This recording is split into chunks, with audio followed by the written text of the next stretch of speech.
in the middle of all that okay, let's play some damn shit. Slowly becomes the center of a world religion. Street Does war? that transformation prove divinity? Slut. No. Does it prove the whole thing Shut is up! made up? Also no. What it proves is that a human movement can do something extraordinary with the memory of its founder. And I think Voltaire would have smiled at that. Not because he had an easy answer, because he never trusted easy answers. Verdict. So, did Jesus really exist? After spending way more time in this material than is probably healthy, my answer is yes. Probably. Yeah. And I'm not adding probably to sound humble. It's just the honest word. Okay. I think a Jewish preacher named Jesus really lived, was active in Galilee and Judea, gathered followers, and was executed under Pontius Pilate. I think that explanation accounts for the evidence better than the theory that he was invented from scratch. Why? Not because of some smoking gun piece of evidence. Not because of a papyrus signed Jesus. Not because Tacitus single-handedly settled it. Because of the convergence. Paul writes early. Paul personally knows the movement's leaders.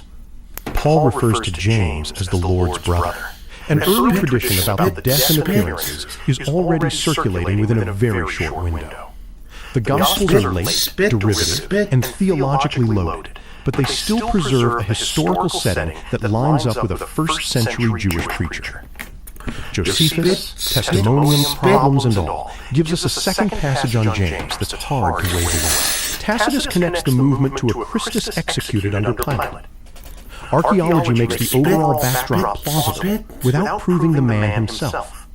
And above all, the mythicist theory has to keep stacking special readings on top of each other to explain away every single one of these convergences. None of. This means the Gospels are reliable biographies in the modern sense. They're not. It doesn't mean Jesus said every single line attributed to him. Almost certainly, he didn't. It doesn't mean the miracles happened. History, as a method, simply can't establish that either way. And it doesn't mean the resurrection is proven. It isn't. And this is a setting that lines up with a first-century Jewish preacher. Spit. That just smells chili.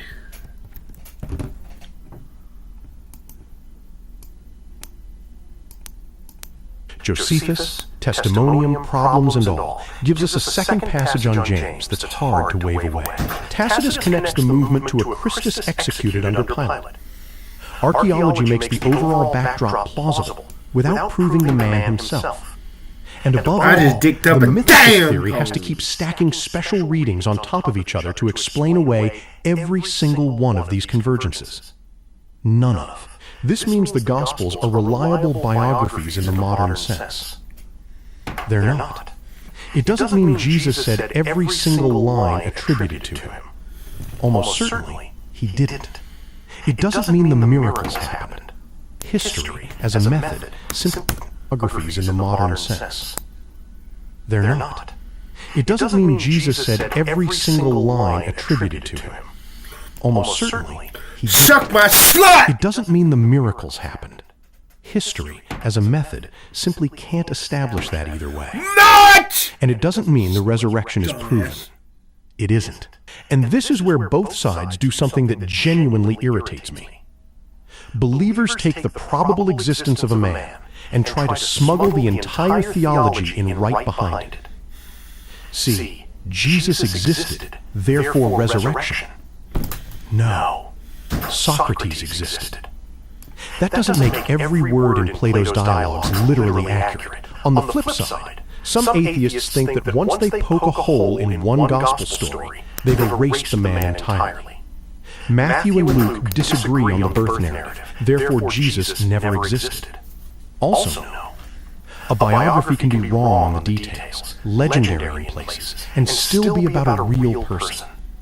Napoleon Come on, you has slap that slut! Shut up! Legends attached to him. He didn't stop existing because of it. So if you're asking what I actually believe, after all this time spent in these texts, here it is. Suck a my man motherfucking dick. A traveling Jewish preacher. Suck my Probably motherfucking genuinely dick, convinced bitch. that God was about to step into history. possibly apocalyptic in outlook, the way a lot of scholars reconstruct. Come on, you He slant-eyed gathered slut. followers. He caused enough trouble, or looked like enough of a risk, to get executed by a Roman It's time to authority Jet Ed's that wasn't Uzi. exactly known for holding town hall meetings. Jet Then, Ed's Uzi. something happened among his followers. Experiences, visions, convictions, a certainty that he was still alive. I don't know what they actually went through, and anyone who tells you they know for sure, 2,000 years later, is probably selling you something. But they believed it. Believed it enough to keep going. Enough to pass it on. Enough to It's time fight to about Jet it. Ed's Uzi. Enough to convince Paul. Enough to build communities in city after city. And what his followers did with that man Suck after my his slut. death. The theology, the It's time to miracles, dick up that the damn divinity, phone. the resurrection. Suck my motherfucking That's a different slut. story. Just as fascinating, honestly. But it belongs to different territory than the historical investigation we just walked through together. And on that territory, I've got no certainty to sell you. Just one observation. A religious movement, born in a backwater province of the Roman Empire, around a man executed like a common criminal, ended up, 2,000 years later, organizing an enormous share of the world's culture around his memory. That, completely apart from any question of faith, deserves to be taken seriously, without easy contempt, without blind devotion, and, above all, without making things up just because it's convenient for your side. So there it is. That's the case, exactly as it stands. The strong parts, the gaps, and the spots where, honestly, nobody really knows. God fucking Thanks for sticking around this whole way through. And take care of your curiosity. It's probably the one thing in this entire story I'll ask you to believe in without demanding a miracle first. Working sources. Do not read aliens. Stupid! This section reflects the working research base supplied for this project. Before final production, exact quotes, URLs, additions, and consensus wording should be verified once more against the original sources. Ant primary sources. New Testament. Galatians 1:18, 19, 1 Corinthians 9, 5, 1 Corinthians 15, 3, 8. Used for James as the Lord's brother. Move, you whore. Traditions passed down by Paul. How early the movement was already organized. God Flavius, Flavius. Josephus, Antiquities of the Jews, books 18 and 20. God Used fucking for damn the it. Testimonium Flavianum, the passage Come on, on you James, slut. brother of Jesus, called Christ. Caveat. Interpolation is debated for the Testimonium. There's minority dissent on the James passage too. Tacitus. Come on, you Annals slut. 15.44. Used for Christus executed under Pontius Pilate, Neronian context. Caveat. A late source. Come on, The you independence slut. of his information is debated. Pliny Come the on, Younger, slut. Letters 10.96, 97. Used for Christian practices in the early 2nd century. Caveat. Documents Christians, not Jesus directly. Suetonius, Life of Claudius, 25.4. Used for unrest linked to Crestus. Caveat. Identification disputed. Come on, you Philo of slut. Alexandria. Used for the discussion of contemporary science. Ancient sources on Hannibal, Polybius, Okay. and the traditions Thank around you. Socilus, Silenus, and the campaign inscription. Used for how patchy the survival of contemporary sources really is. Works and S. Souls 2 consult cross-check. Bart D. Irma, Stupid! did Jesus exist? The Historical Argument for Jesus of Nazareth, Harper 1, 2012. E.P. God Sanders, damn it. The Historical Figure of Jesus, Penguin, 1993. John P. Meyer, A Marginal Jew, Anchor Bible Reference Library, multiple volumes. Paula Fredrickson, Work on the Historical Jesus and Early Christianity. Geza Vermes, Work on Jesus in his Jewish Context. Dale C. God damn it. Allison, Work on the Historical Jesus and Memory. James D.G. Dunn, Jesus Remembered. Helen Bond, Work Come on on, you Pontius slut, Pilate that and the slut. Historical Jesus. Robert E. Van Voorst, Jesus Outside the New Testament. Richard Carrier, On the Historicity of Jesus, Sheffield Phoenix Press, 2014. Maurice Come on, you Hastings, slut that Jesus, slut. Evidence and Argument or Mythicist Myths. Academic work and critiques on the criteria Come of on, you embarrassment slut that and on slut. criteria of authenticity generally. Archaeological work on 1st century Nazareth. Come on, you Pilot slut inscription that at Caesarea slut. Maritima. Archaeological data on Jehohanan and Roman Slut. crucifixion. William V. Harris's work on ancient God literacy. damn it. Catherine Hezer's work on literacy in Roman Palestine. Pew Research Center, recent data on the global Christian population. Fact check flags B4 recording. Fucking Don't present a 2 to 5 years, dating of the 1 Corinthians 15 creed as a unanimous, precisely numbered consensus. Say instead that its early, pre-Pauline character is widely defended, with early dates vary from scholar to scholar. Don't present the criterion of embarrassment as automatic proof, only as one debated clue among slut that others. slut from Don't use China. the false Gregor You et al. swallowed the feet out of the jaws of 99% victory, study. slut that slut. No identifiable academic publication of that kind exists. For Hannibal, don't say no contemporary source ever existed. Contemporary accounts are attested but lost.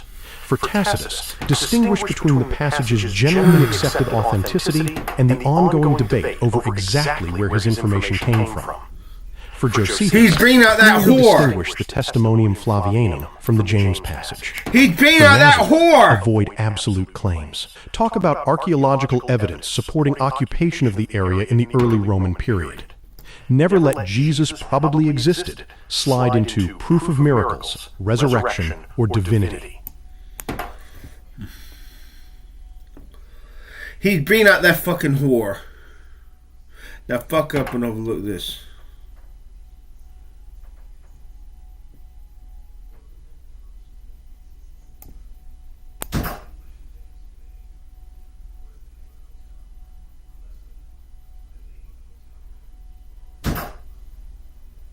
Suck my motherfucking slut.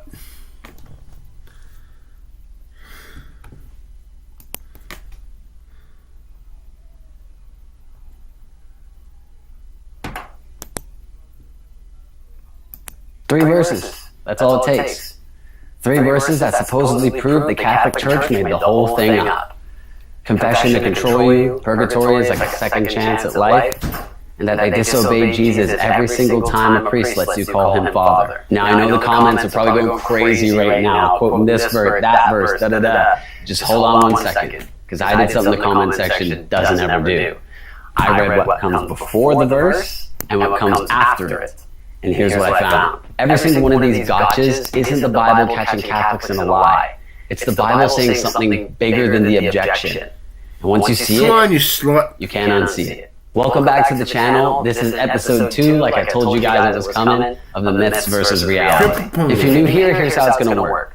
I'm going to give you the argument the way a critic would give it. Then I'm going to give you the evidence to show you why it's false. Then we're going to look at what the earliest Christians believed in the first few centuries. Scripture plus history every single time. And keep one thing in the back of your mind, because this is the whole thing. Every myth here assumes God is smaller than he actually is. Let's start with confession. Myth 1. Catholics believe that priests can forgive sins through their own power. Catholics agree that God is the ultimate source of forgiveness. The priest is an instrument used by God, in the same way a preacher's word or baptismal water saves without replacing him. A couple verses they skip is John 20, 21 through 23. Jesus said to them again, "Peace be with you. As the Father has sent me, even so I send you."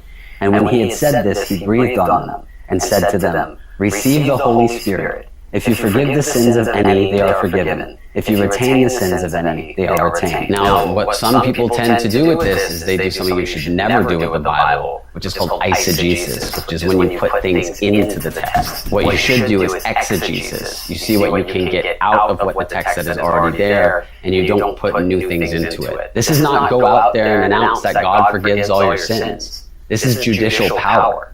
And it even goes as far to suggest that sins can be retained and not forgiven should the apostles decide not to. The thing is, you can't retain or forgive a sin you were never told about. The power to retain only works if it was first confessed. Confession is structurally required by Jesus' own words. Only God can forgive sounds humble, but it actually tells God he's not allowed to forgive through a human minister should he choose to do so. Man, it that's limits him. bullshit. Another objection people will say is that confession isn't in the Bible, so just confess to God. But that's completely untrue, both for the New and... Richard, the question as we begin is, has science buried God? Well, which God? I mean, we could take Einstein's God, which is not really a personal God at all, but which is a sort of poetic metaphor for the mystery, that which we don't understand about the universe.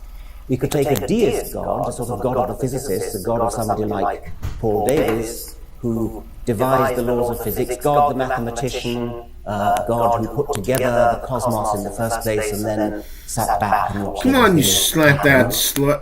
And that would be the deist God would be one that I think it would be, one could make a reasonably respectable. Come on, you case for slut that not a case that I slut. would accept, but I think it is a serious discussion that we could have.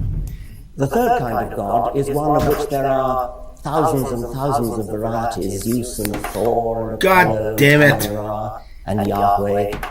And God fucking damn it. God fuck it. As Larry has said, I've encountered God Lennox fuck before. it. I know what the God he believes in, which is the Christian God. He believes God fucking that the damn it. creator of the universe, the God who devised the laws of physics, the laws of mathematics, the physical constants, who devised the parsecs of space, billions of light years of space, billions of years of time, that this paragon of physical science, this genius of mathematics, couldn't think of a better way to rid the world of sin than to come to this little speck of cosmic dust and have himself tortured and executed so that he could forgive himself. That is profoundly unscientific. God, not only fuck it. unscientific, it doesn't do justice to the grandeur God, now of fuck the up and mean universe. this fucking It's ripper, you petty son of a and bitch. small-minded. How do you explain God the origin damn it. of the laws of physics?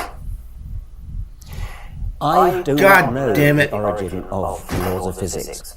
What I do know is God that fucking damn it. it certainly doesn't help to propose that they were designed by a conscious intelligence, because that simply God makes a bigger fucking question damn it. than you solved. It has been suggested that the laws of physics are extremely fine-tuned, and that if they were any different, the universe as we know it wouldn't exist, stars wouldn't exist, chemistry wouldn't exist, biology wouldn't exist, and we wouldn't exist. And theists have Oh, that to say, girl's therefore, the cute. laws Let of me physics touch her must- head. and we wouldn't exist. She's cute. Theists have tempted God to say, therefore, the fucking damn laws it. of physics, and we wouldn't exist. And theists have tempted to say, therefore, the laws of physics must have been designed in such a way that they are exactly.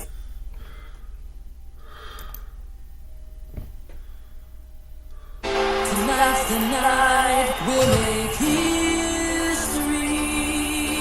It was the year balladry and bombast burned up the charts. Is he spit Uzi?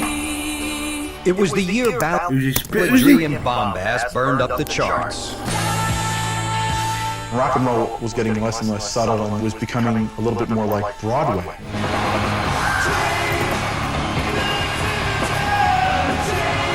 In 1981, heavy metal kicked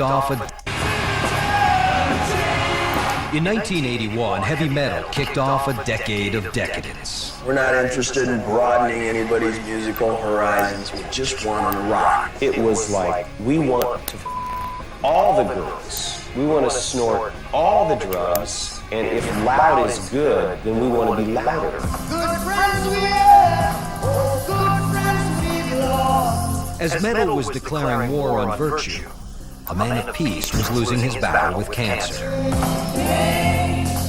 He was a poet, spiritual leader, a hell of a front man. Anywhere you go in the world, I think people love Bob Marley. Change was in the air and on the air in 81 as consultants tamed rock and roll radio. I was handed a playlist. I really had no choice in what I would play. Those guys should have been the pallbearers at radio's grave. As one era ended, another began. And music was rocked by a revolutionary force called MTV. Stupid! It totally changed the music industry. You could plug into this thing and see all these weird English guys prancing around. I mean, we're just not cool, and then we're God fucking damn it. Now, the year music's old guard comes under siege, as a video army storms the gates of rock and roll. It was just God like damn it. night and day. The world changed forever. Just like night and day, the world changed forever. 1981, the story behind the music. Come on, buddy. God damn it.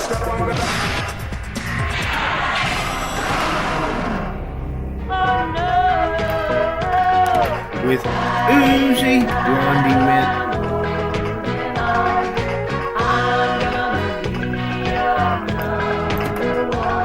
On January 20th, 1981, a new sheriff rode into the nation's capital, determined to change America and its image of itself. I, Ronald Reagan, do solemnly swear that I will faithfully execute the...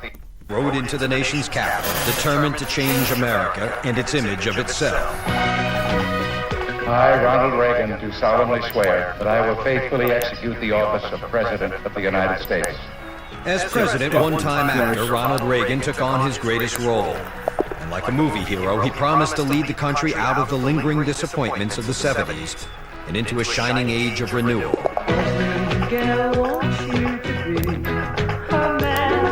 I just thought it's great when Reagan comes in and says, okay, everybody, get over it. It's done, all right. We screwed up, but now we're going to fix things and just go out and get a job, you know.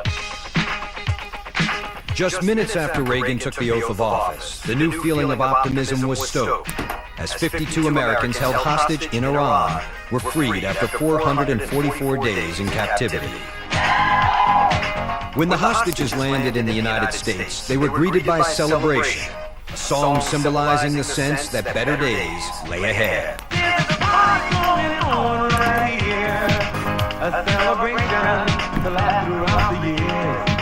There couldn't have been a time in the last 25 or 30 years when there was more emotion packed into one day than that day. But the joy of a new dawn in America clashed head-on with the gloom hovering over the world of music.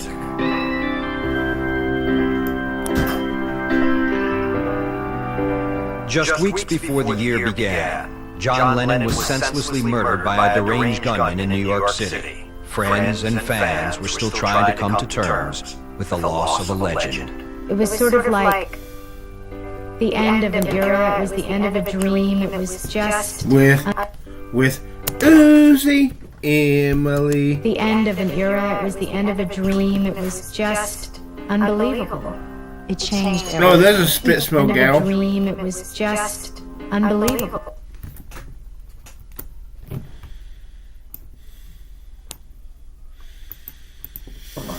It changed everything. You could feel that whole sense of dark come down on everybody. Our life together is so precious together. In January 81, Lennon's last #1 hit echoed wistfully across the country, ironically called Starting Over. It marked the end of an era.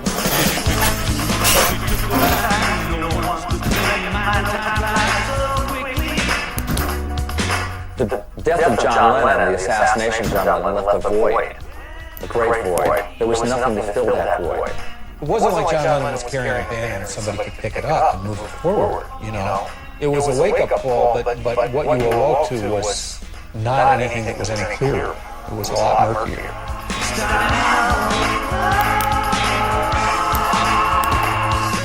Music was badly in need of a makeover.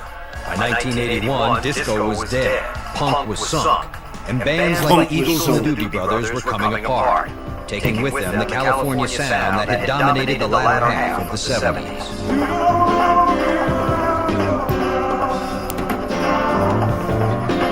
musicians had been riding such a white, hot heat. Drugs were still ubiquitous all around the place. And a lot of the bands that had played during the 70s, tensions started to erupt. They couldn't get along with each other.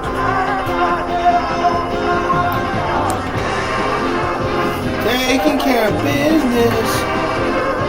There is a real difference between 70s music and 80s music. And some of the things that were enormous in the 70s really almost vanished in the 80s. Looking to fill the void were slick acts like Foreigner, Journey, and Styx. With bombast and balladry, they fed the public's hunger for good time grooves, one stadium at a time.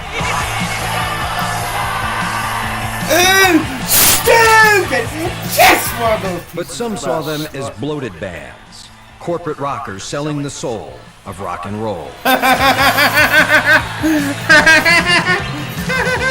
1981 was a dreadful year for mainstream music, for the most part, and it was very vacuous. Rock and roll was getting less and less subtle and less emotionally based. It was becoming a little bit more like Broadway. I mean, in a band like Styx, there wasn't that much difference between rock and roll and Andrew Lloyd Webber right at that particular moment.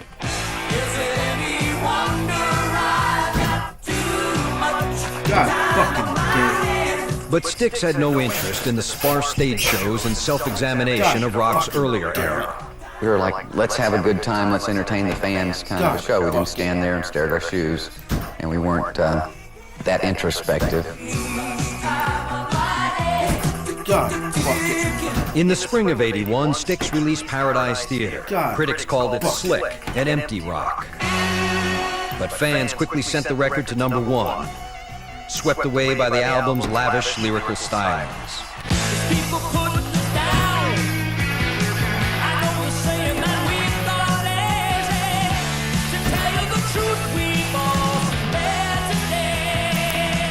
Paradise Theater was the pinnacle of our success that year. We did 6 shows in the New York area and sold out arenas, 3 in Chicago at Rosemont Horizon. We were the only band to ever sell out 2 nights at the Checker Dome in St. Louis. Someone finally did say nobody loves them but their fans. And that was one of the greatest things that we ever heard written about ourselves. Whatever the critics said, Styx had hit a sonic nerve. And so had Journey.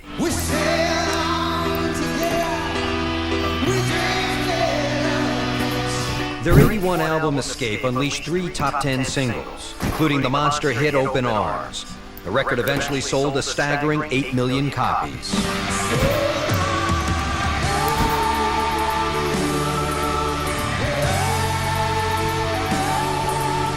I knew that it was going to be a classic after we had finished it, and we started playing it. It was an incredible experience, being on the stage and having all these people singing the songs and being so familiar with it. It was like one big family.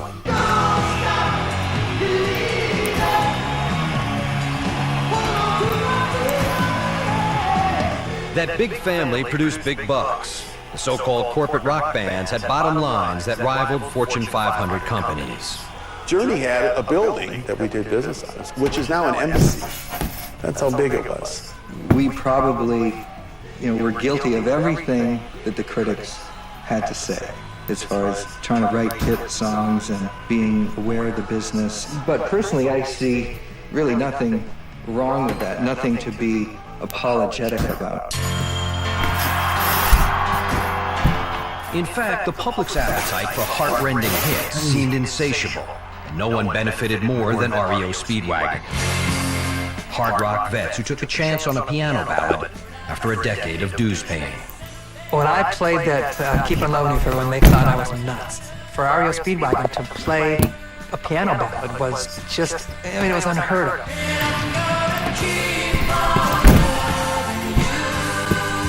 But the tune got a crushing embrace from the fans. Led by Keep On Loving You, REO Speedwagon's High Infidelity became the best-selling album of 1981, opening the door to a flood of power ballads. You just felt it. You felt it like people were behind us. And it was a great, great feeling.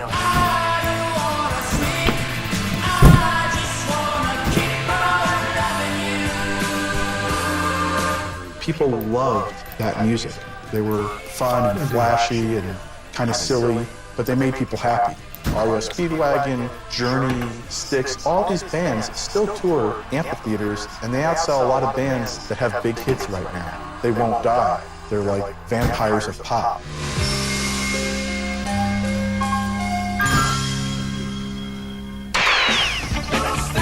Next, the police lead a breakout. And it was like really trying to create a new kind of music. And later, a heavy metal makeover kicks off the decade of excess. And that's why I got in the business in the first place, you know, is for free booze and chicks. When Behind the Music continues. Get ready. Wake up! God damn it.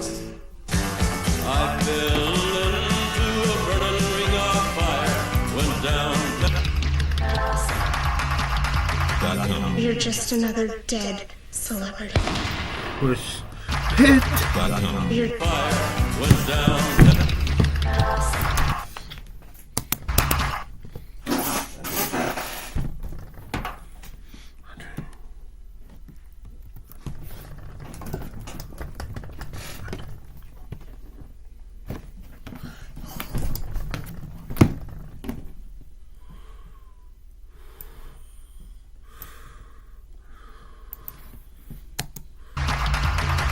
You're just another.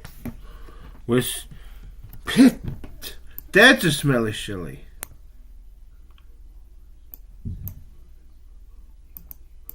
Dead celebrity. Tonight's the night we'll make history.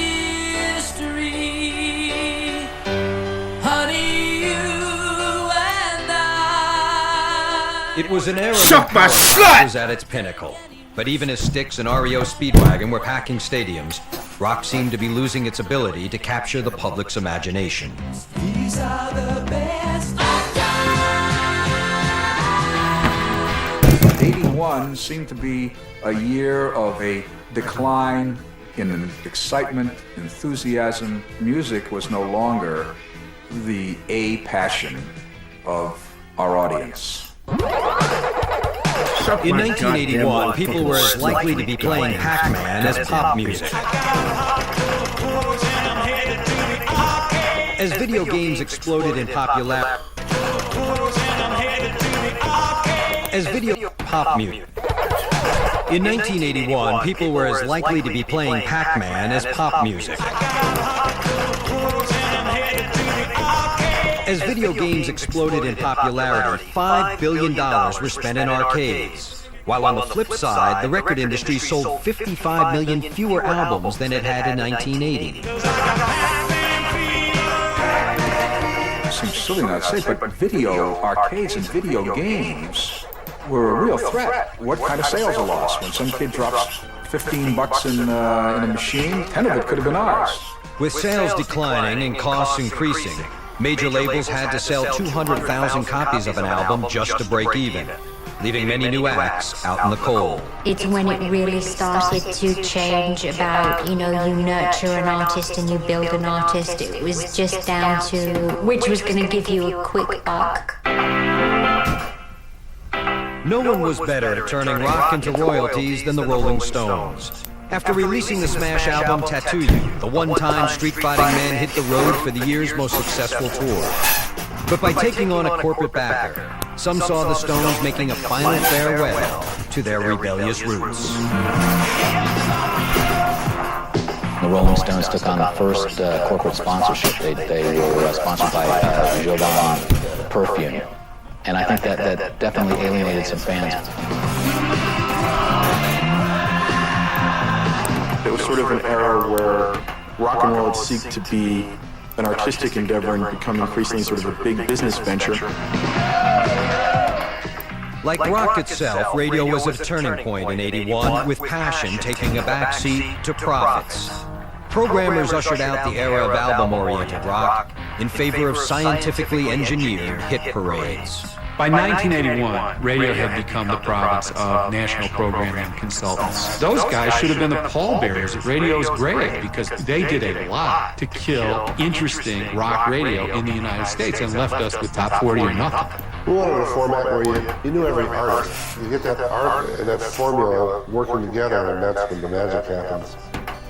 Lee Abrams was one of several consultants who transformed radio, creating programming philosophies through focus groups and telephone surveys. I'm lying alone with my head on the phone, thinking of you till it hurts. We would have these little lines. I'm lying alone with my head on the phone, thinking Who sings that song? of you till it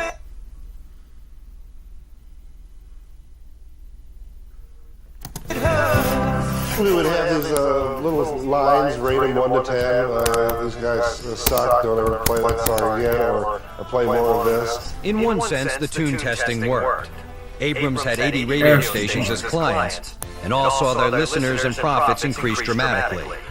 But the more radio play was sucked up by groups like Air Supply, the less opportunity disc jockeys had to explore edgier fare and expose new artists. I'm all out of love. I'm so lost without you.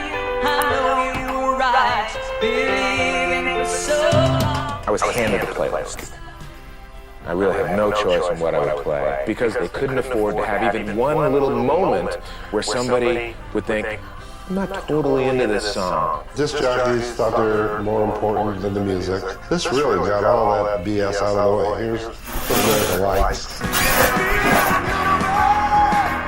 By 1981, nearly half of all American radio stations used consultants. Many more mimicked. What America likes. By the way, here's what America likes.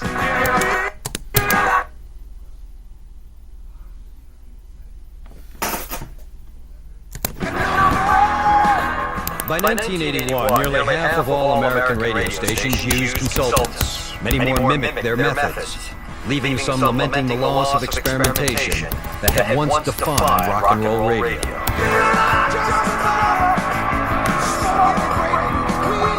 Lee Abrams credited found on a format that killed radio. You minimize the risk. You play the sure shots. It's just completely absurd. Out of every 100 people you talk to, 20% thought we suck. Then there 80% that would just say, man, you guys are the greatest. Play my journey.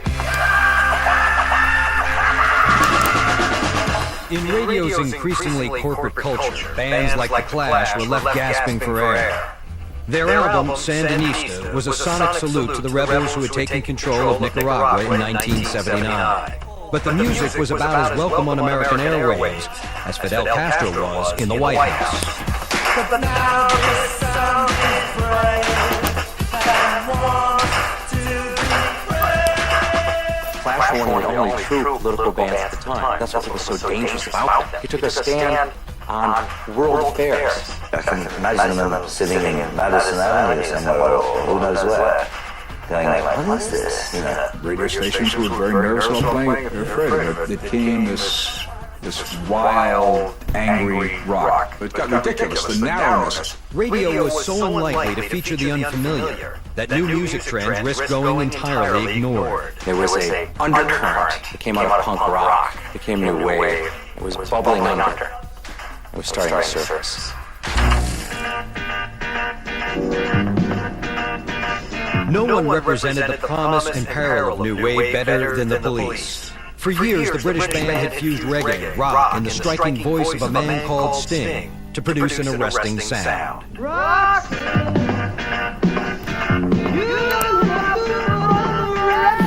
We just adopted that style of going alternating from rock and roll and reggae. It appealed to me. We were very intent, very focused on really trying to create a new kind of music. It appealed to me. We were very intent, very focused on reggae. We just adopted that style of going alternating from rock and roll and reggae. It appealed to me. We were very intent, very focused on really trying to create a new kind of music. They were already a huge hit in England, But for years, the police felt barred from American radio. Stations seemed unimpressed with their innovative sound. We were still trying to get the radio to pay attention. It was almost impossible. But the police busted out with their third album, Zenyatta Mandata. Upbeat and approachable, it became a smash in the spring of '81. A rare success story for a band with an unfamiliar beat.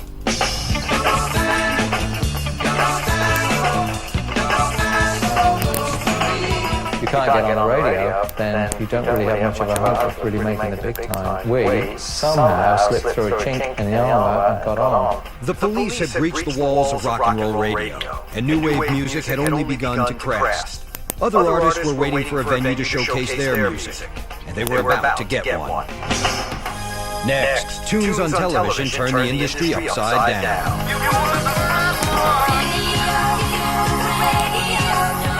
With Uzi Emily. With Uzi Emily. Everyone said it'll never work. Nobody will ever watch videos. And later, music gets a feminine curve. I had gone to see the Go-Go's. I remember seeing them and thinking, this is so cool. When behind the music, does she have syrup spit arms? Syrup spit.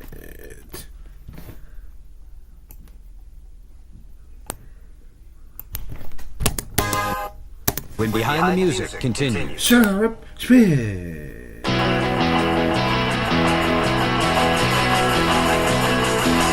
It was the rock revolution the time that Jet has Uzi arms. A rebellion that turned tunesmiths into TV stars.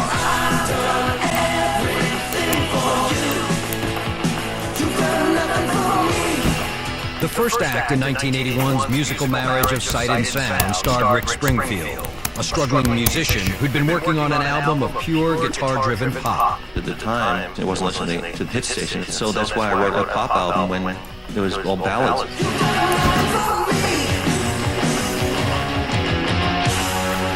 Springfield didn't have high hopes for the album, but just before its release, he took a role on TV's General Hospital. And fans of his on-screen sizzle soon made his off-screen sound a smash success. So the album came out at the same time, just serendipitous, and they both fed off each other, and it just hit so fast. Springfield had brought TV viewers to music. Others were about to bring music to TV. In the summer of '81, a handful of enterprising mavericks were racing to turn the pop world upside down. Their brainchild was a new cable channel called MTV Music Television that would showcase short music movies called videos 24 hours a day. Record companies had been producing them for years, but until the advent of MTV, few ever saw them.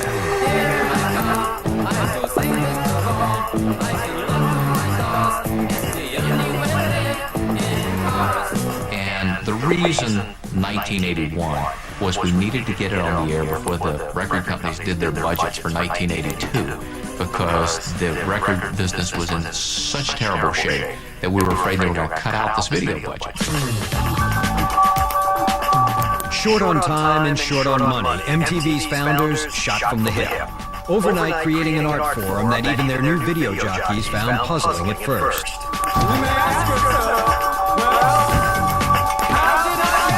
I couldn't really exactly understand what it was going to be. It was going to be 24 hours a day showing videos. Seemed like a crazy idea, but I liked it. 4 hours a day showing videos. Seemed like a crazy idea, but I liked it. When they first said, oh, it's like being a DJ but on television, and I said, what do you do during the records? And they go, no, it's not records, it's videos. Because I was thinking I was just sit there and watch the turntable. 5, 4, 1, MTV launched on little more than a wing and a video prayer at midnight, August 1st, 1981. Ladies and gentlemen, rock and roll. Ladies and gentlemen, rock and roll. The rocket went off, and boom, we're off and running. Now, starting right now, you'll never look at music the same way again.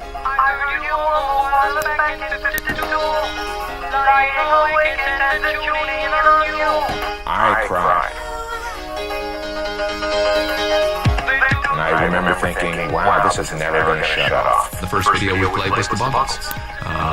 Video killed the radio star. Now that probably was a little in the face radio, but it seemed like a good idea at the time.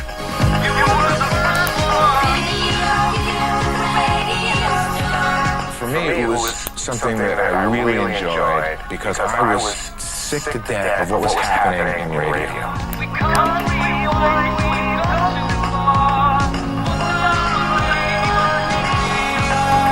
But at first, it was no sure thing that MTV would be able to stay on the air. There was no escaping the hard math that they had just 100 videos to fill their round-the-clock schedule.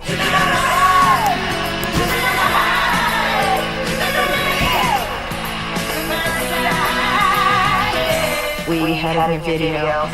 It was only, I think, the second one played. We sat there with our jaws hanging open. There were no shows, and we were stunned that you were on TV this many times in one day.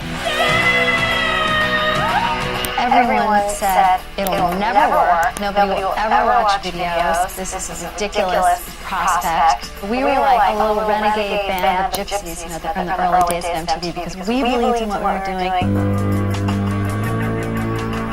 MTV offered people the chance to see music they'd never heard before. A rock revolution wrapped in innovative hooks and wacky looks.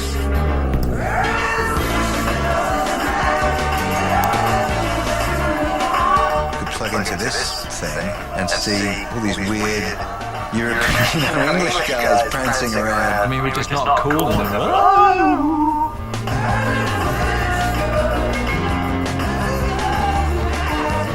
We just sort of pranced around a lot from the cameras. Sort of amazing to look back on them. Most of the videos MTV played weren't by established artists. They were by up-and-coming bands who'd been ignored by radio. British new wavers Duran Duran quickly caught the new video vibe, launching a spectacularly successful career with their racy Girls on Film. And ignored by radio. TV played weren't by established artists. They were by... Most of the videos MTV played weren't by established artists. They were by up-and-coming bands who'd been ignored by radio. British new wavers Duran Duran quickly caught the new video vibe, launching a spectacularly successful career with their racy Girls on Film.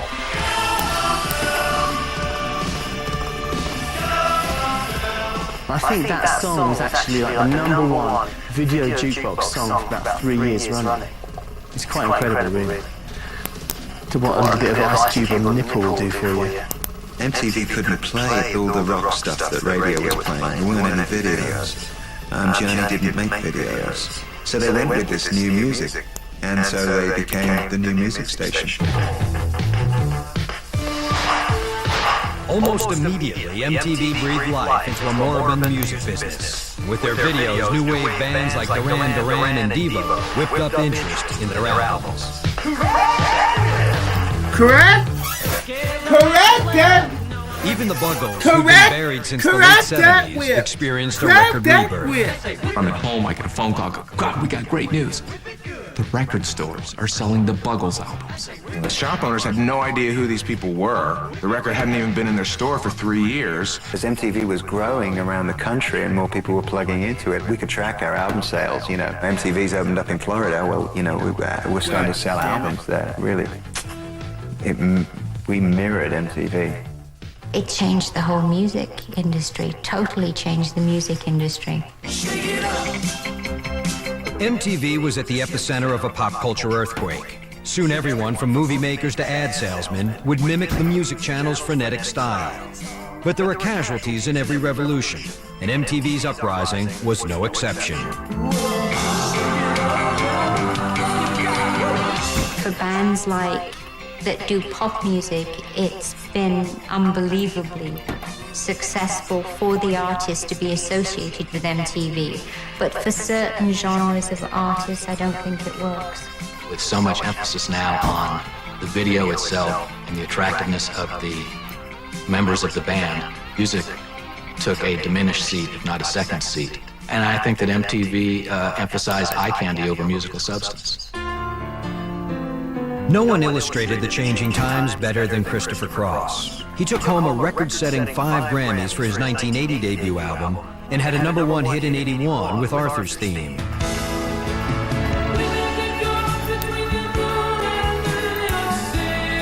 But in an age where your look was becoming as important as your sound, Cross quickly found himself out of tune with the time. I didn't really acclimate to that because it wasn't part of how I grew up. It wasn't part of my influence. It's something that I've never really been drawn to. The visual part of singing and songwriting. Christopher Cross was an artist who was good for radio because you didn't have to see him. But then MTV came in and we got the opposite. We got artists that maybe were there because of that pretty face.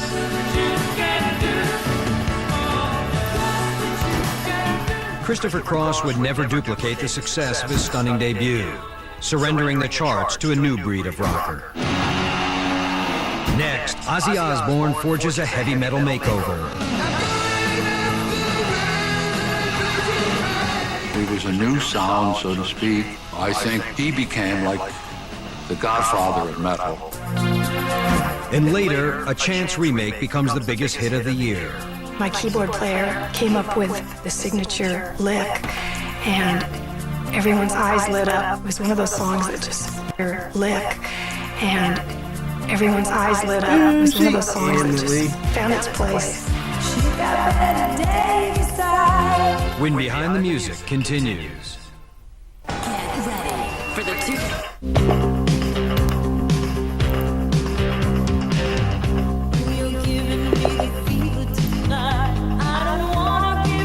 If MTV was the earthquake that hit music in '81, there were plenty of aftershocks too. The first signs of the trends that would define a decade. With her triple platinum album, Precious Time, Pat Benatar kicked off an auspicious new era for women. Outselling men for weeks at a time and holding her own in arenas and on the airwaves. Significant change as we get. Significant change is beginning to happen in the music industry. I was part of a group of females that were a product of the women's movement. We were the first generation of daughters who actually were going to get to put it to use. Stevie Nicks soon joined the female assault on rock and roll. After half a decade as the front woman, Stevie Nicks soon joined the female assault on rock and roll. After half a decade as the front woman of Fleetwood Mac, she took center stage in a dynamic duet with Tom Petty and flexed feminine muscle with the release of her first solo album, a smash called Belladonna. Living in the rock and roll man's world, it's very difficult. And I've talked to a lot of them, and they get strength from the fact that I've managed to live in the man's world very successfully and do exactly what I want.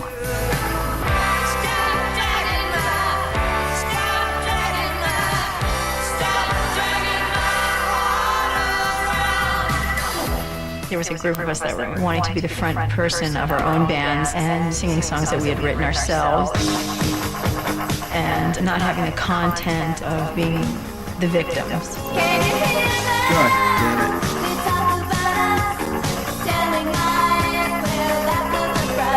In late '81, the all-girl Go-Go's arrived on the scene, supplying a perfect mixture of enticing looks and catchy lyrics to the new MTV generation. Videos now were becoming important. The video became a big aspect of what your career was, and the Go-Go's were good at it. The video became a big aspect of what your career was, and the Go-Go's were good at it.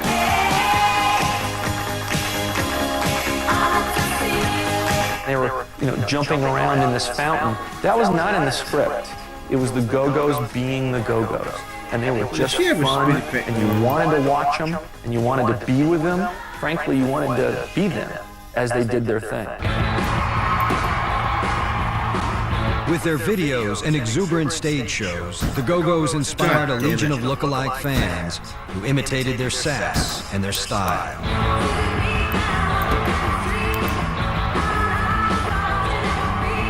Here you had all those millions of teenage girls who didn't really have anyone to look up to, and all of a sudden here's these 5 girls that are basically just like them. These teenagers just related to us. I remember seeing them and thinking, this is so cool.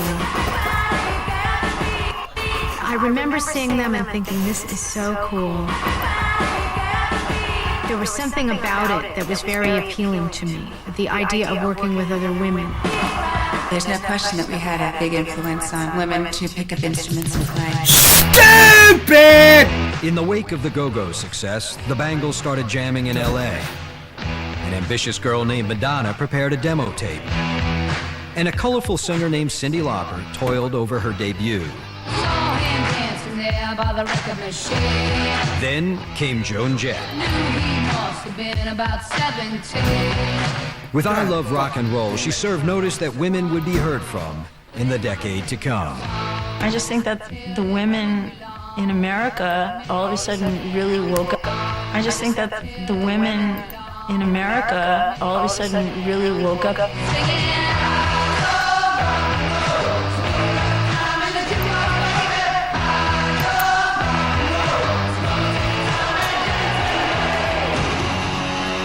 If the girls were getting bigger, the boys were getting bad.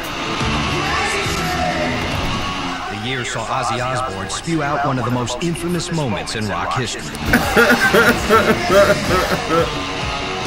In May of '81, a drunken Osbourne stumbled into a meeting with Epic Records execs who just agreed to release his debut solo album, Blizzard of Oz.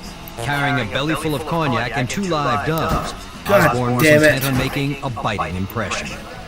He took one dove out of his pocket and, just flying around the room. And then he took the other one and bit its head off. And this young lady, who was one of our publicity people, was sitting right next to him. She just looked at him and passed out,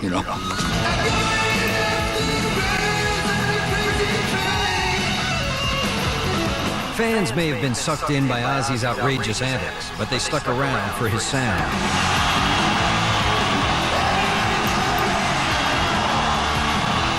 With his rambunctious rock riffs, Ozzy heralded a heavy metal heyday that would last for years. It was a new sound, so to speak, and I think he became the godfather of metal. Ozzy's exuberant mixture of sound and sin found ready disciples in the men of Motley Crue. Ozzy was a mentor for Motley Crue because Ozzy is so confident. Ozzy is not intimidated. In November '81, the LA Rockers released their debut album, Too Fast for Love. They quickly became known as bad boy trailblazers who took rock and roll decadence to new heights.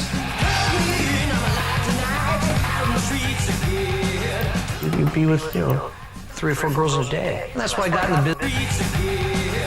You be with, 3 or 4 girls a day. That's why I got in the business in the first place, is for free booze and chicks.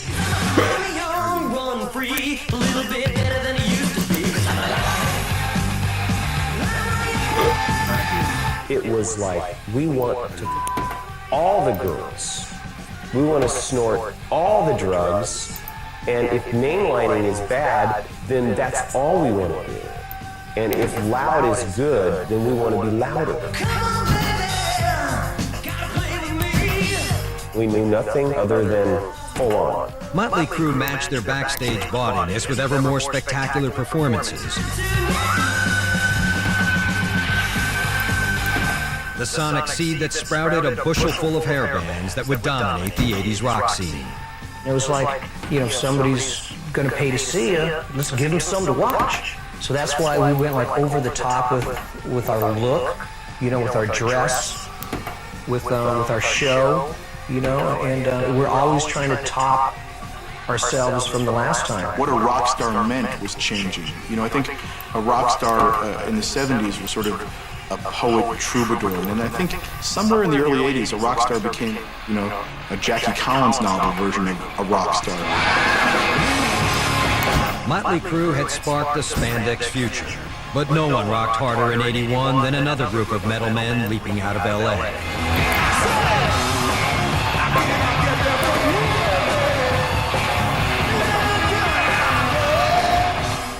Driven by Eddie Van Halen's masterful guitar and David Lee Roth's raucous vocals, Van Halen released Fair Warning and staked their claim as the kings of rowdy rock.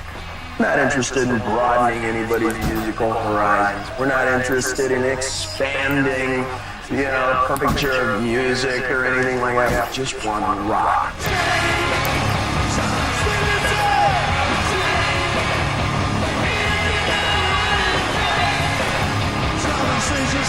There was a big explosion in the music scene in Los Angeles with bands like Van Halen and Motley Crue, and I think that it's kind of like Liverpool in '64 or Seattle in '91.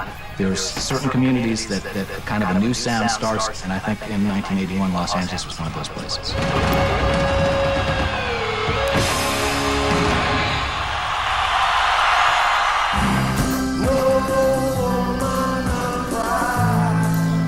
Next, the death of an icon. God damn it.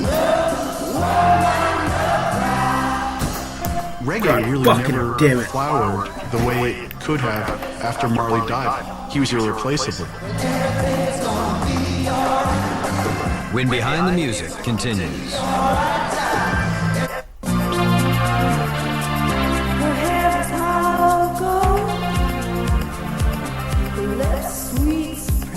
A raspy and racy taste of classic pop, Betty Davis' Eyes was the #1 song of '81. A remake of a 10-year-old tune originally recorded by Jackie DeShannon. The song had faded from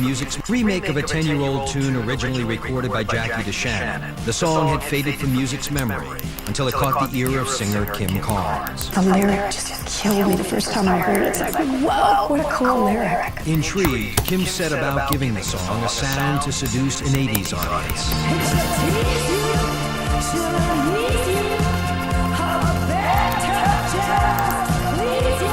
My keyboard player came up with the signature lick, and everyone's eyes lit up. Pit.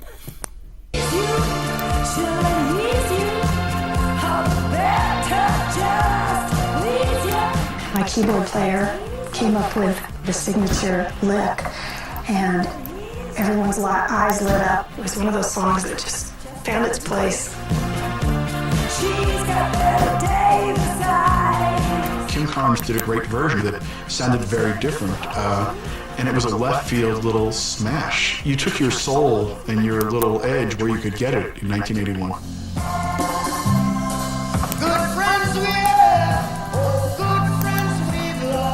A piece of music soul was lost forever in May of '81, when cancer claimed Jamaican reggae legend Bob Marley at the age of 36.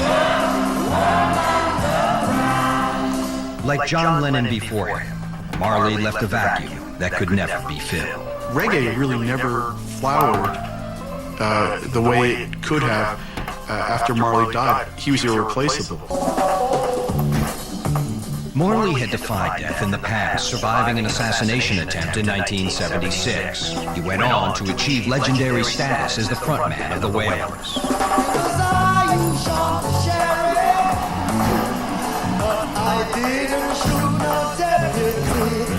With his passionate music, Marley championed justice, equality, and faith. He found followers everywhere, giving voice to the voiceless around the world. The New York Times Sunday magazine recently asked each of their critics to choose one work of art from the 20th century that would survive 100 years into the future. And John Pirelli, the chief pop critic, chose Burning, the final album by the Wailers. And he said, in 2096, when the former Third World has overrun and colonized the former superpowers, Bob Marley will be commemorated as a saint. Almost 20 years after Marley's death, he remains a top-selling artist. And to this day, he is seen as a symbol of resistance and righteousness. You fucking Christ. Oh, fucking goddamn Christ. Oh, fucking goddamn Christ. He was a poet. He was a spiritual leader. He was a hell of a front man. I mean, anywhere you go in the world, I think people love Bob Marley. He was a global artist in a way that I don't think you can compare to anyone else. Marley's cries for a human rights revolution clearly echo to this day. I do. But by the end of '81, the future belonged to the technological revolution of MTV and to bands like Men at Work. In 1981, the Aussie Pop Stars had a smash hit Down Under with their debut album, but for most of the year it was ignored in the US. America, in fact, was the last country to pick up on the band and release the record. As a matter of fact, the album was rejected twice by the American label.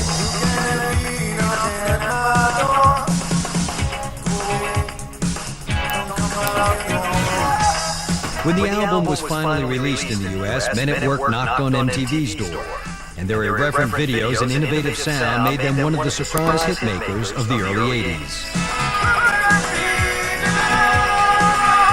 Kids were kind of sick of the conservatism of radio, and we were kind of different enough for people to go, oh, I really like that, because we had certain things that I think American audiences like. Men at Work rode a new wave in music that had only begun to crest. 1981 was truly the dawn of a new era.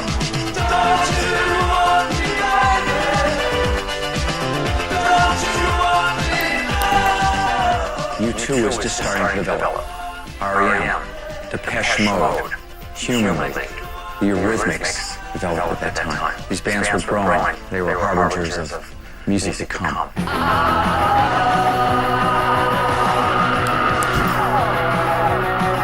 For most of the year, corporate rockers and cautious radio play dominated the music scene. But by the end of '81, rock's road had begun a sharp turn away from the past and toward a future few could have foreseen, but no one could ignore. I think 1981 was just that magic moment. It was just like night and day. The world changed forever. It was amazing.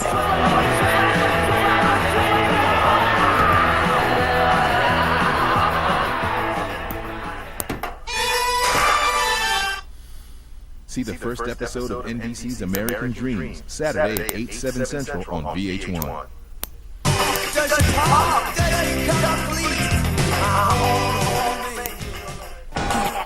Suck my motherfucking dick.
Her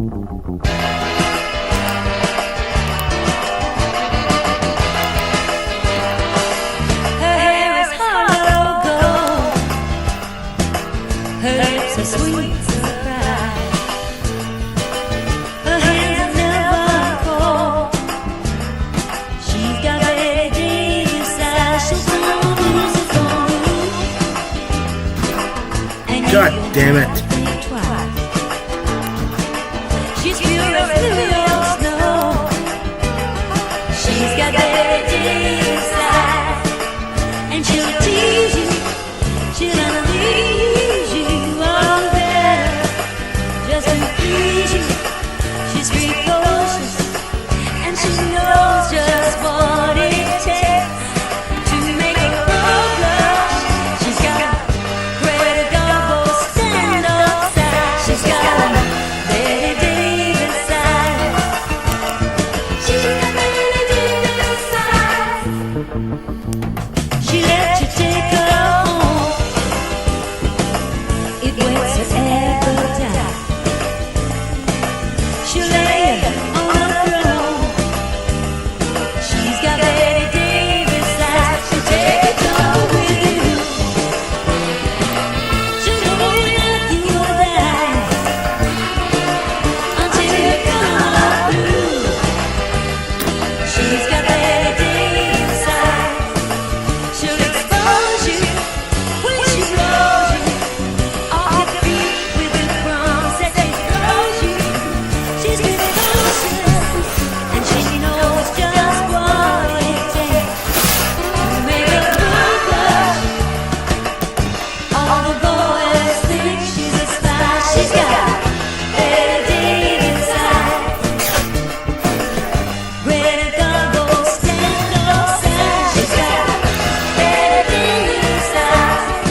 I do. Rock and roll built itself on borrowed riffs, borrowed rhythms, and borrowed ideas. But borrowing without permission has a name, and courts have been happy to put a price on it. These are the 13 bands from 60s and 70s that got destroyed for stealing songs. Number 13, The Beach Boys, Surfin' USA, 1963. In 1958, Chuck Berry released Sweet Little 16. 5 years later, the Beach Boys released Surfin' USA, which used the same melody, the same chord structure, and a nearly identical rhythm, with only the lyrics rewritten to fit a surfing theme. Berry's song had rattled off the names of American cities where teenagers danced. Wilson's version did the same with surfing spots along the Pacific coast. The template was identical. Brian Wilson later said he intended it as a tribute to Berry. His lawyers called it something else. The Beach Boys had been performing Berry songs in their live sets for years and knew his catalog well. Whether that made the borrowing more calculated or simply more unconscious was beside the point. The melody wasn't theirs to use. Berry's publisher, Arc Music, threatened legal action. The Beach Boys manager Murray Wilson, Brian's father, quickly stepped in to avoid a courtroom fight. He handed over the publishing rights to Arc Music on Berry's behalf. The song remained a major hit, and the Beach Boys didn't face a formal trial.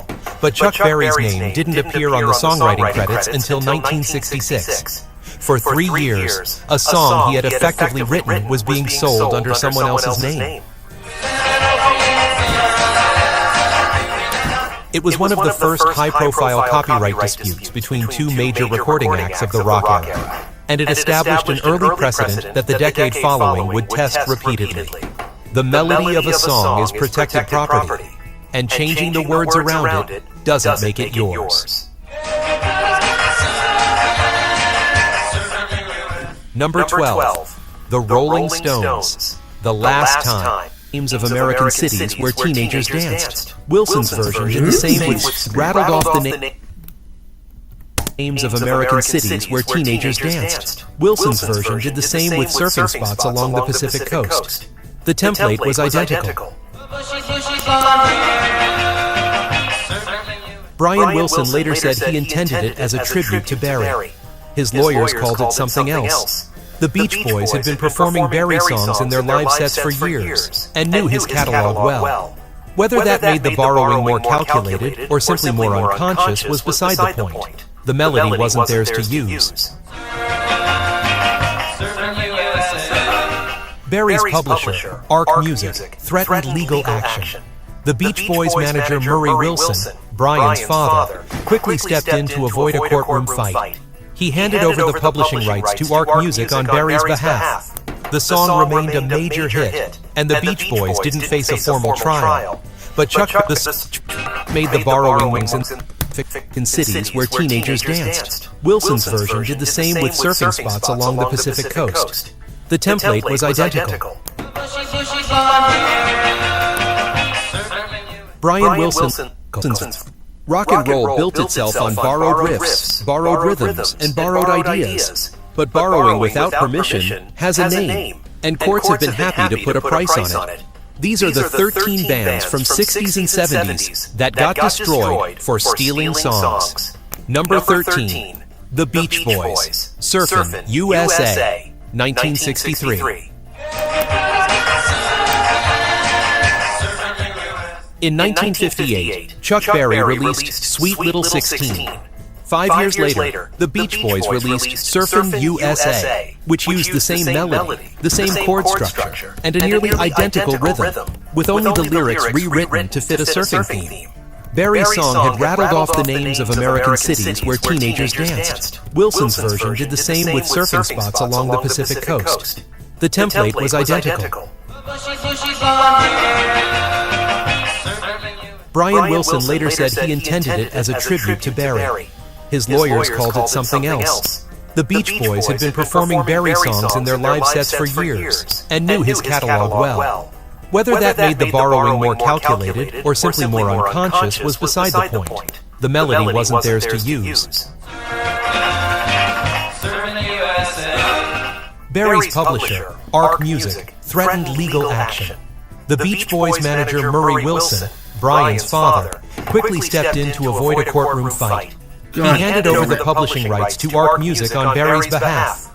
The song remained a major hit, and the Beach Boys didn't face a formal trial. But Chuck Berry's name didn't appear on the songwriting credits until 1966. For 3 years, a song he had effectively written was being sold under someone else's name. God damn it. It was one of the first high-profile copyright disputes between two major recording acts of the rock era, and it established an early precedent that the decade following would test repeatedly. The melody of a song is protected property, and changing the words around it doesn't make it yours. Number 12, The Rolling Stones, The Last Time, 1965. The Last Time was the Rolling Stones' first UK number one, credited entirely to Jagger and Richards as songwriters. That was significant at the time. The band had been heavily dependent on covers, and this felt like a genuine turning point into original material. It reached number 1 in the UK in February 1965, and peaked at number 9 in the United States. The problem was that the song's chorus was nearly identical, both in melody and lyrics, to "This May Be the Last Time," recorded by the Staple Singers in 1954. The Staple Singers version was itself rooted in an even older gospel tradition, a sermon recorded by Reverend J.M. Gates in 1926 under the title, "You May Be Alive, You May Be Dead, Christmas Day." The chain of inheritance ran deep, which complicated any potential legal action.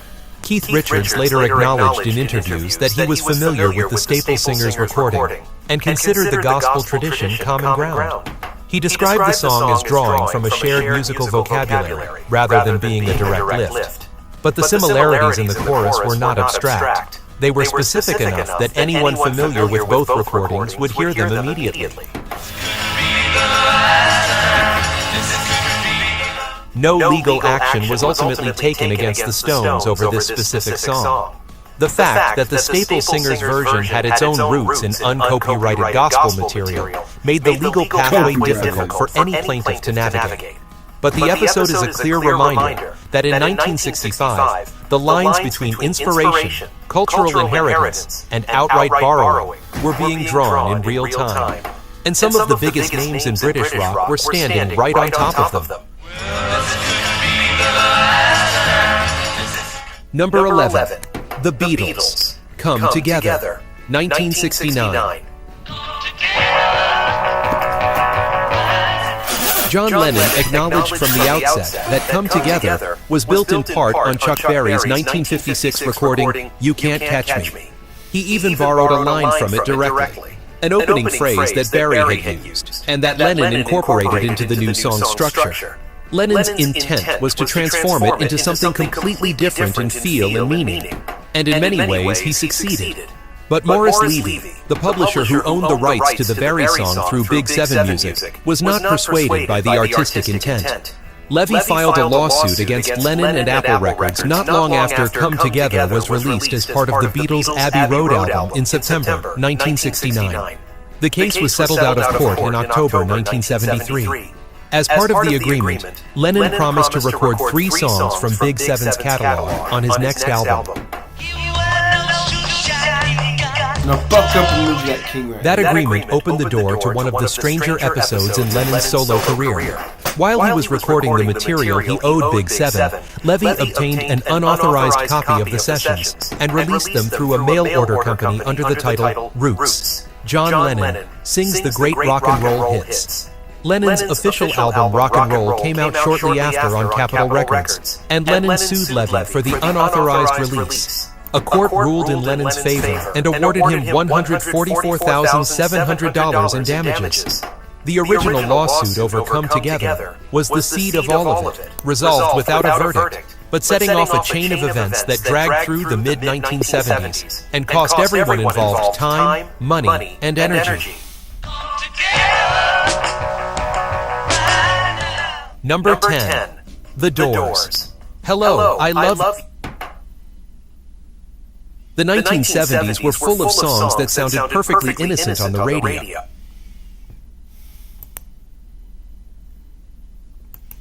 Let's turn him loose.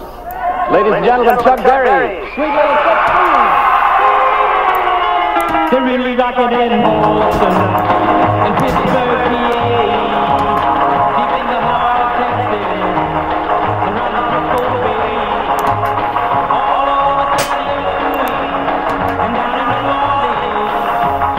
All the cats wanna dance with sweet little 16. Sweet little 16. She just got to have about $500,000 famed autograph. Her wallet's in the picture.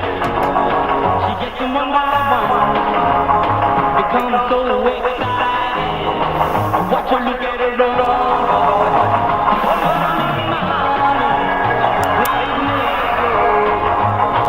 Such a sight to see.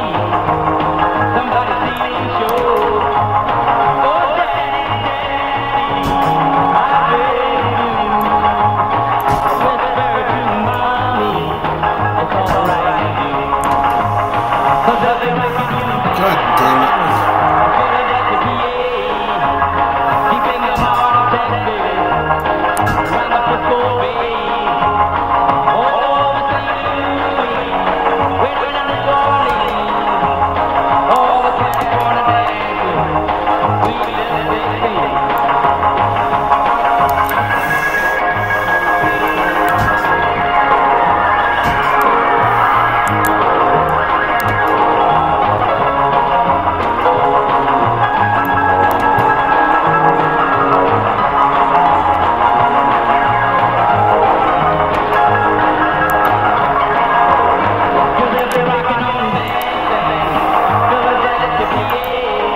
She's got the grown-up blues, tight dresses and laces. She's sporting high shoes. Oh, but tomorrow morning she'll have to change her train and be sweet 16 and back in class again. But they'll be rocking in Boston, Pittsburgh, PA, deep in the heart of Texas, and round the Frisco Bay.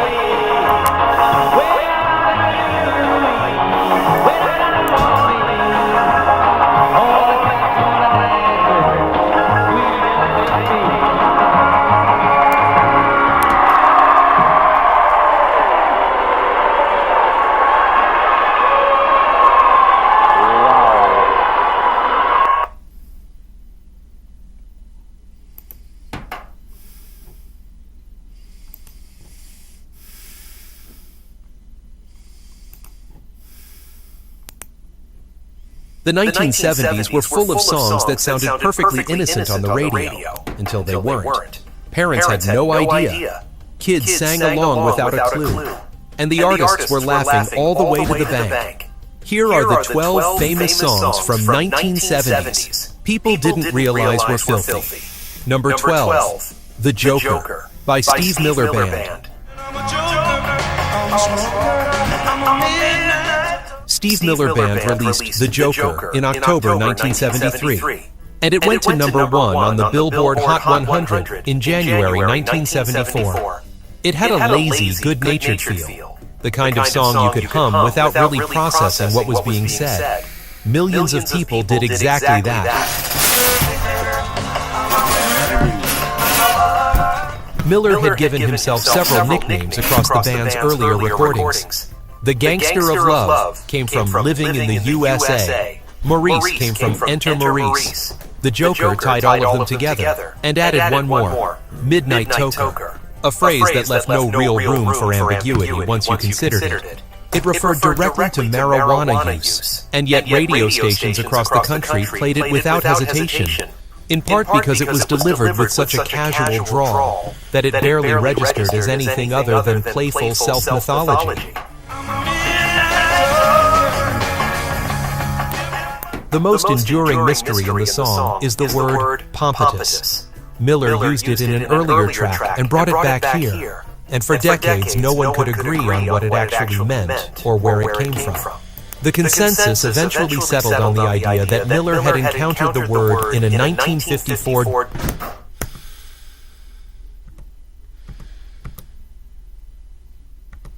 because it was delivered with such a casual drawl that it barely registered as anything other than playful self-mythology. The most enduring mystery in the song is the word pompatus. Miller used it in an earlier track and brought it back here, and for decades no one could agree on what it actually meant or where it came from. The consensus eventually settled on the idea that Miller had encountered the word in a 1954 doo-wop recording by the Medallions, where singer Vernon Green had used a similar term he had invented himself. Green later said it was a word he made up to describe a kind of love that was difficult to describe. Miller borrowed it and made it famous. Whether it means anything at all is still something music historians disagree about. What is agreed upon is that The Joker spent years on classic rock radio, without most listeners registering anything more than a cheerful, rambling good time. Number 11. Love to Love You Baby by Donna Summer. Donna Summer recorded Love to Love You Baby in 1975, and its path to becoming a hit is one of the more unusual stories in the history of disco. The song was produced by Giorgio Moroder and Pete Bellotte in Munich. Summer performed the extended vocal take alone in the studio with the lights off, reportedly to help herself feel less inhibited. What she delivered was a performance that simulated a sexual encounter from beginning to end, using breathy moaning and rhythmic vocal phrasing across nearly the entire track. The original album version ran for almost 17 minutes. The single edit was considerably shorter, but the intent was unchanged. Casablanca Records president Neil Bogart played the extended version at a party he was hosting. And the reaction was immediate and enthusiastic enough that he called Moroder and asked for more of the song. The 16-minute version that became one of the most talked about recordings of the decade. Time magazine called the full-length version a 17-minute orgasm. The BBC banned it outright, refusing to air it on the grounds that it was too sexually explicit for broadcast. In the United States, most radio stations played only the edited single version and left the content of what they were broadcasting largely unexamined. The song reached number 2 on the Billboard Hot 100 and helped establish Summer as one of the defining voices of disco. Parents who heard the radio edit and found it inoffensive would have had a very different reaction to the full album version, but most of them never encountered it. Number 10, Lady Marmalade by LaBelle. LaBelle released Lady Marmalade in late 1974, and it reached number 1 on the Billboard Hot 100 in March 1975. Written by Bob Crewe and Kenny Nolan, the song tells the story of a New Orleans sex worker, and its chorus features a line of French that translates directly to, "Do you want to sleep with me tonight?" A question delivered with full confidence that most American audiences in 1974 would not know what it meant. Most of them didn't, including, famously, Patti LaBelle herself. In a 2015 interview with The Guardian, LaBelle explained that when the group recorded the song, she genuinely did not understand the French lyric or what the song was fully about. "We thought it was a woman just walking down the street," she said. "We were very innocent, and I had no clue. I was very naive." Then we had some controversy about a nun being upset about the song, and we found out. The song was bold enough that some radio stations refused to air it, while others played it constantly without apparent concern about its subject matter. The combination of French lyrics, a funk and soul arrangement, and LaBelle's powerful vocal delivery gave the record a theatrical quality that allowed many listeners to experience it as something more like a performance piece than a straightforward account of what it was actually describing. Patti LaBelle has since performed the song thousands of times with full awareness of what she's singing. But at the time of the original recording, she was the last person in the room who knew. Number 9, Only the Good Die Young by Billy Joel. Billy Joel released Only the Good Die Young in 1977 from his album The Stranger, and it reached number 24 on the Billboard Hot 100. The song is a first-person narrative by a young man trying to convince a Catholic girl to abandon her religious restraint and sleep with him.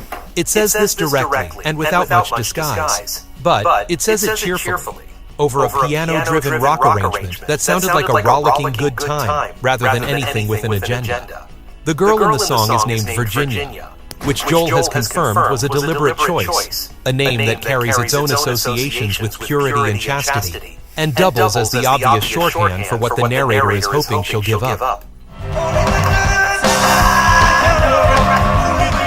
The Catholic Archdiocese of New York reportedly requested that radio stations stop playing it. Several did, briefly. At least one station, WIBA in Madison, Wisconsin, banned it entirely. The ban generated enough attention that it arguably did more to promote the record than any airplay might have. And Joel has reflected in later interviews that the controversy gave the song a cultural footprint significantly larger than its chart position alone would have suggested. Joel has said he wrote it from a place of genuine frustration with institutions that told young people what they couldn't do or feel. Whether the song's subject saw it that way is, of course, not recorded. The record remains one of Joel's most frequently played, and the argument it makes, delivered over a piano riff and a strong backbeat, has been absorbed by generations of listeners who, in many cases, were hearing the pitch being made to the girl without ever considering that they might be in the position of the girl being pitched to. Number 8, Walk This Way by Aerosmith. Aerosmith released Walk This Way in 1975 from their album Toys in the Attic. And while it became one of the band's signature songs, the speed and frantic rhythm of Steven Tyler's vocal delivery made the actual content of the lyrics easy to miss on first listen, or fifth, or 20th. Tyler explained the song's content directly in the book Walk This Way, the band's 1997 memoir. The song is a sequential narrative. It follows a teenage boy from adolescence through his first sexual experience, told with a specificity that Tyler described in plain terms. The opening imagery he described as depicting masturbation. The rest of the song follows the character's encounter with a cheerleader and her relatives, which results in the loss of his virginity. Tyler's explanation of the song's contents, delivered in that memoir, is considerably more graphic than anything in the lyrics themselves, which remain just coded enough to have played on radio stations across America without generating serious complaints. The song found a second massive audience in 1986, when Run DMC recorded their famous collaboration with Aerosmith, introducing it to an entirely new generation of listeners who were equally unlikely to process the specifics of what Tyler had been describing for 11 years by that point. Number 7, My Sharona by The Knack. The Knack released My Sharona in June 1979. And it went to number 1 on the Billboard Hot 100, where it stayed for 6 weeks, making it the longest-running number 1 single of that year. It was an explosive debut, and it drove the band's first album, Get the Knack, to sell over 5 million copies. The song's energy was undeniable. What was less apparent to many listeners was what it was actually about.